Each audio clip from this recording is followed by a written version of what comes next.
Thanks for being here and checking out my humble little channel.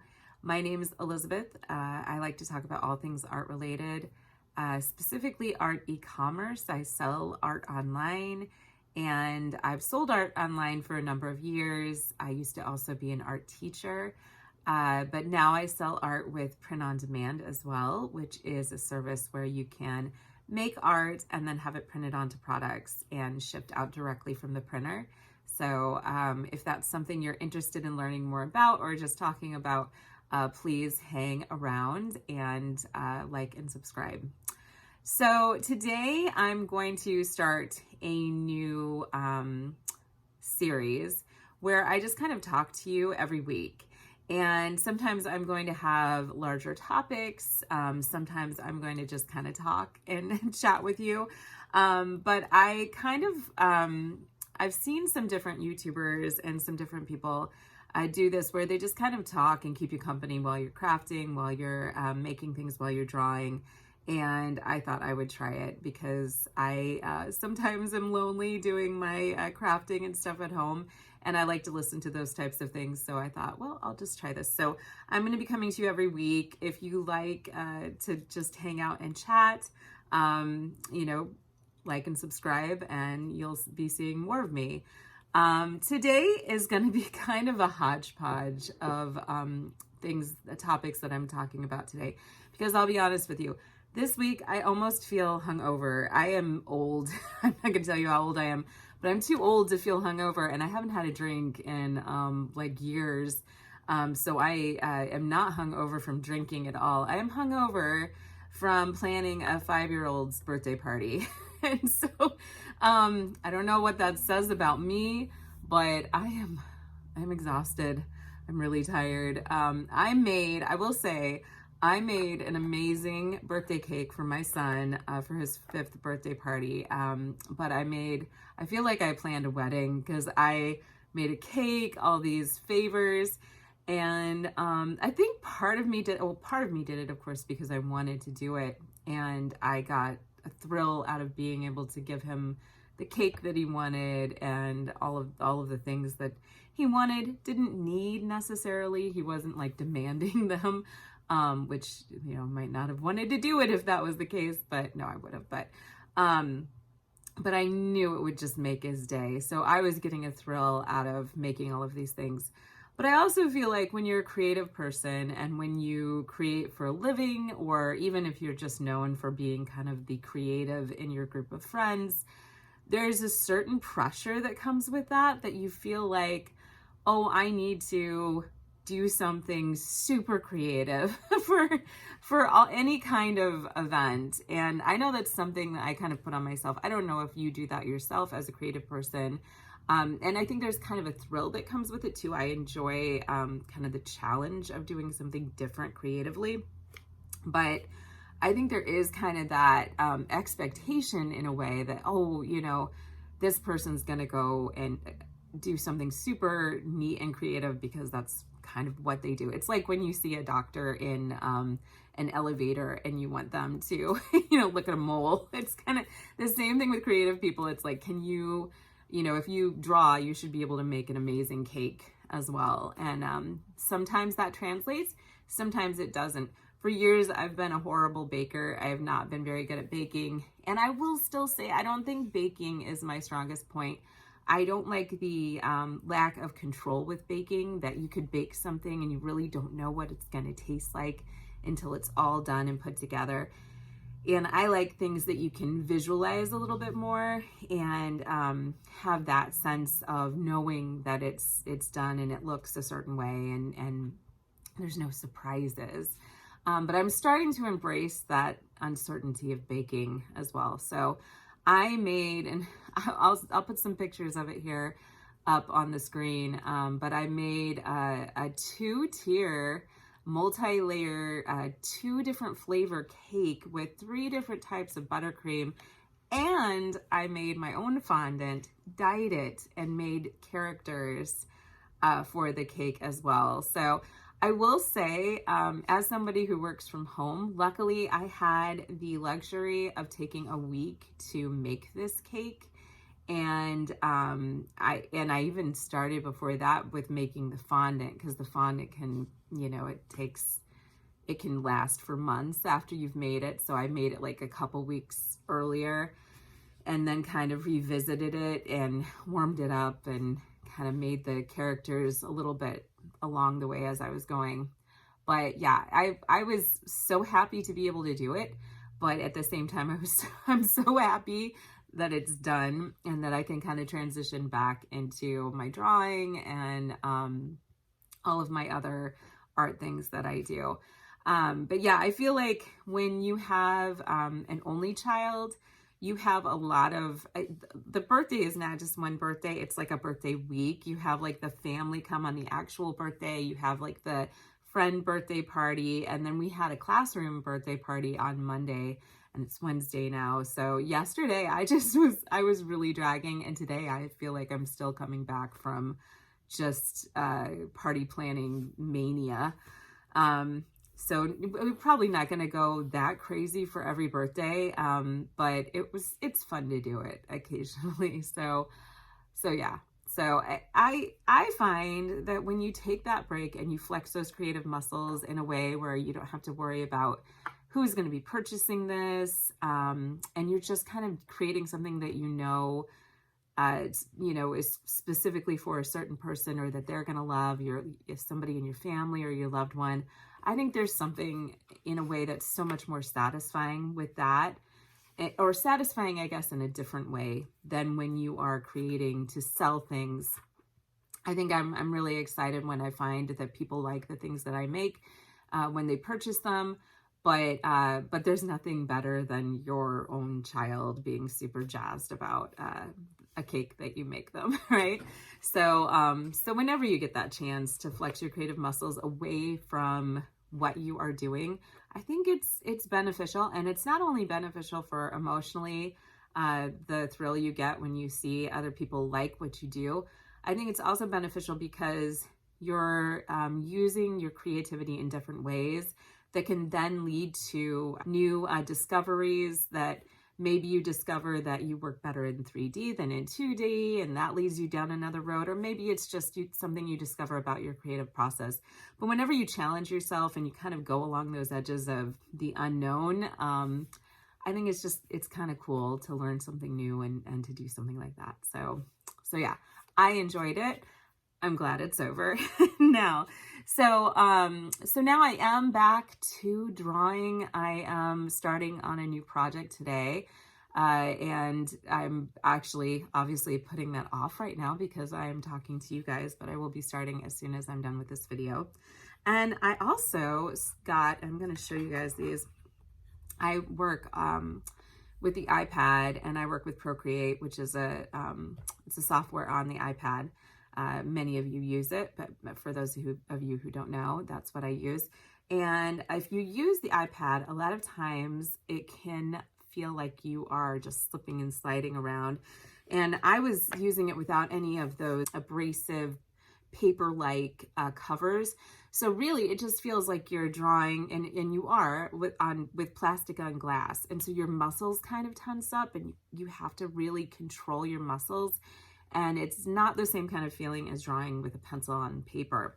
So I did not want to get the paper-like covers or the paper-like screen protectors, because I had read that a lot of people who use those see that their Apple Pencil nibs get worn down within like a week, and then they have to replace them constantly. So instead, I looked into these things right here, pen tips. And I'm not being sponsored by them, although that would be great. But these are just little like rubber tips that and they come, I don't know how well you can see that, but they come 5 in a box, and one's missing in there because it's on my pencil right now. And they just create some drag with your pencil so that you don't have to tense up and hold your muscles really, really tight. You can it doesn't feel like a pencil, but it just gives you a little bit more drag so that you can have more control over your pencil without having to worry about it slipping and sliding all over the glass. So let me see if I can get my pencil here so I can show you what it looks like on the pencil. It's kind of interesting because it doesn't, whoops, here goes the end of my pencil. It doesn't actually replace the nib is the thing. So here's the actual nib, and then here is, let's see here, I'll just put that right over the top, and then that's kind of what it looks like. And you can see I've been drawing with it, and it kind of has, it's kind of worn down a little bit, and it is kind of wide. So at first I was a little concerned about that, but I have been pretty happy about how this has worked overall. And the fact that it comes with 5 of them, I can't remember the actual cost of this. It's in between $20 and $30, but for 5 of them, that this one I've been drawing with for about a week. It doesn't seem to be having too many issues in terms of wearing down too quickly. But I'll keep you guys posted. I'm going to be doing these weekly video vlogs, and I'll just let you guys know how these are doing over the course of this time. But yeah, if you're somebody like me who is kind of getting to the point where you need something, you're kind of at your wit's end thinking, how am I going to get the control that I need? This is something you may want to check out. It's not incredibly expensive. The only thing that I will say I wasn't crazy about is these are shipped from abroad, and they do not give you any tracking. So I bought them. I saw the ad on Facebook. I clicked on it, and I just kind of bought them because I had been thinking about getting these kinds of nibs for a while. And so I just was like, I'm just going to do it. I've got a little bit of extra money right now, and I'm just going to do it. And then as soon as I bought them, I was like, oh my gosh, I just bought them off of an ad on Facebook, and they say that they're shipping from abroad and there's no tracking. Did I just get scammed? But I did get them, and I got them, considering they were being shipped from abroad, I got them in 2 weeks. So wasn't that bad, and the shipping cost was not that bad either. I think total it was under $30, including the shipping. So I'm kind of done. I'll be done talking about these, but I just kind of wanted to talk about it a little bit because this is something that I am kind of excited about, and I've so far been very happy to use. So if you're somebody who uses the iPad as well, that's something you may want to look into. A couple other things that happened to me this week that I thought were interesting. I sell on Etsy, and I guess I did not realize that this happened, but I guess that Etsy now requires for people who leave reviews to actually leave something that's written. So in the past, I've been able to get just star reviews. So I'll get 5 stars, 4 stars. Usually I'm a 5-star, 4-star seller. It's very rare that I get low stars, knock on wood, but I really try to provide good customer service, good products, so that I don't have that happen. But this week I got a star review, and then all of the words underneath were not words. It just looked like somebody put their hands on the keyboard and started writing gobbledygook. And I was super confused because in the past, again, I would just get star reviews and no words at all. But it turns out now Etsy is requiring people to actually write words with their reviews in order to leave a review. And of course, Etsy also, I understand why they do this, but they pester people to write reviews after they purchase something. So I think people get to the point where they're like, fine, I'm going to write a review, so you're going to stop emailing me about writing reviews. So I got this review that was just nonsense, and it wasn't a bad star review, but it was just kind of shocking that it was just complete nonsense. But then when I questioned that, I went on a forum and was questioning it. People said that they've gotten multiple reviews where people are just writing what Etsy writes to them, which is please write at least 5 words. And so the review says, please write at least 5 words. So I don't know what's better, leaving that or leaving a bunch of gobbledygook. But yeah, as an Etsy seller, you might want to look out for that, because it sounds like it's becoming more and more common that people are just kind of leaving kind of nonsense. And I'm really still not sure if I should respond to it and be like, oh, hey, I know Etsy, or, maybe I should leave a little response that says, thanks for the star review. And I understand why you left the words that you did because of Etsy's requirement, or just leave it be, or let it be. I don't know, but it's just another one of those things that Etsy kind of springs on sellers and buyers. That I understand what they're going for, but sometimes their execution isn't always the best. So with that being said, also Etsy's gift mode has launched, and I'm still trying to wrap my head around it. I know that from what I've seen about gift mode, it's, obviously targeted towards certain themes or niches. So for those people who have a really strong niche, I think that that's going to benefit them if it falls within these kind of niches that are also in gift mode. The one thing that I will say with gift mode is it doesn't seem super searchable. It seems like it is it provides you, it gives you the framework that Etsy has set. So I don't honestly know if time will tell how many people actually go to gift mode to search for things. I still think that the majority of people are going to go to Etsy, use the search bar, and search for something specific. There are definitely going to be those people who have no clue and are going to be like, oh, for the cheese lover. But as in the Super Bowl ad, if you didn't see the Super Bowl ad, they did a gift mode ad with America buying Paris, or buying France, a cheese board because French people love cheese, and the French had bought the United States the Statue of Liberty. So that was kind of cute. But I think for most people, when you go on to gift mode, you kind of have to comb through like, okay, this person is a woman, but then you would go to the woman section and you have to comb through like, is this a woman who likes this, that, or the other? And they can't include all of that in gift mode. So what happens is it becomes kind of generic. And so I see a lot of the same things on gift mode. And I think it could be beneficial if you're a seller or a buyer. But again, I think that's still the standard things that are going to make you successful on Etsy.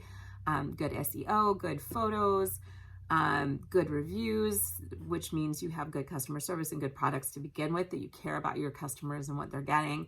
I think that's going to translate, whether that's gift mode or just selling on there.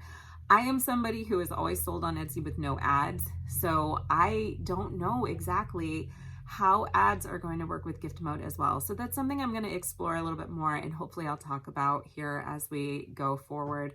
But I've been with Etsy since 2009. I've seen a lot of changes with Etsy. I've seen them debut things that like within a year tank and then they change, or I've seen them go really like even lean more into those changes that they've made. So I'm kind of like a wait and see person. I don't necessarily think that you need to change your whole strategy in order to jump onto gift mode.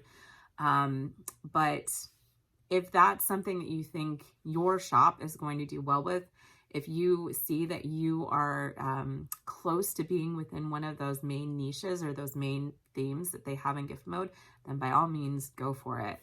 But yeah, so that's basically what has been going on this week for me and with Etsy. My goals for this week are going to be to get this product done that I'm working on. And it's going to need to incorporate a lot of different drawings. So I'm going to try to draw like 3 to 4 drawings a day that I can hopefully finish up, and then composite the whole thing together either by the end of this week or by the beginning of next week. Because technically I couldn't get started until today, and today is Wednesday, because on Monday I was still doing another birthday party. And then yesterday, I'll be honest, I was exhausted. I just sat in front of the television and watched Parks and Rec and like ate leftover cake. Should not do. But the cake is now gone and I am drinking tea and coffee. And so I'm focused and I'm ready to tackle the week. So let me know what your goals for the week are. If you put them down below, that would be great. I would love to hear from you guys. And that's it for this week. Please check me out again. Hopefully I'm going to have some tutorials here that I'll be posting for you guys too. I want to talk a little bit more about branding and the importance of that going forward. So look for that soon. All right.